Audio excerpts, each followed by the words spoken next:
साथियों नमस्कार। साथियों, पिछले दिनों जो खाद को लेकर बहुत ही बड़ी समस्या आड़ोती में थी और पूरे राजस्थान में खाद की समस्या देखी जा रही है। कल हम लोगों ने 12 कलेक्ट्री पे खाद को लेकर और अन्य समस्याओं को लेकर धरना दिया था और उसके बाद में जब धरना चालू हुआ तो बहुत सारी समस्या हमारे सामने आई।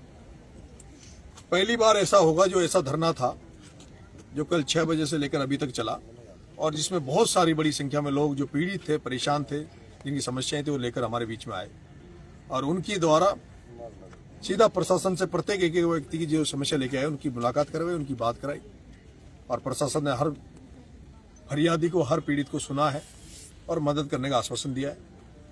खाद को लेकर भी प्रशासन ने कहा है कि हमने ज्यादातर तो मंगा लिया है, पूरा आ गया है। 4000 टन अभी कुछ जो आना है पूरे सीजन का वो कमी है, उसको वो 3 से 4 दिन के अंदर अंदर इसी महीने में वो भी आ जाएगा।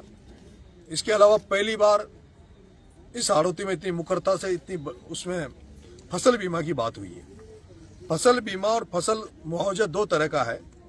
फसल मुआवजा तो होता है जो सरकार कोई फसल खराब हो जाती तो देती, तो फसल मुआवजा तो अभी जारी हुआ था, किसानों के लिए सरकार ने किया था।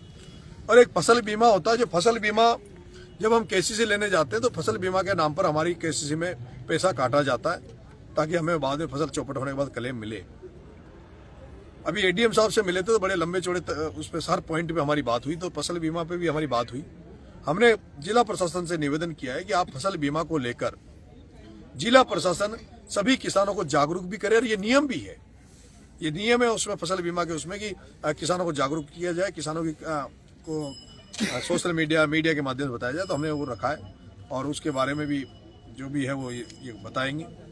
उसके अलावा गौशाला हुई, शराब हुई, 31 सूत्रीय जो भी समस्या थी, चाहे वो अपना ओवर ब्रिज जो बन रहा है तेल फैक्ट्री में पटरी के ऊपर से उसका मामला हो, चाहे रोड का मामला हो, सारी बातें हमने रखी है। प्रशासन ने हमें बड़े पॉजिटिवली एडीएम साहब ने और एसपी साहब से मैं अभी मिलकर आया हूँ, एसपी साहब ने बात करी, जो भी एसपी साहब से संबंधित जो मामले थे उन्होंने भी सुना और तुरंत प्रभाव से अधिकारियों को उन्होंने बोला भी है इनके निस्तारण के लिए।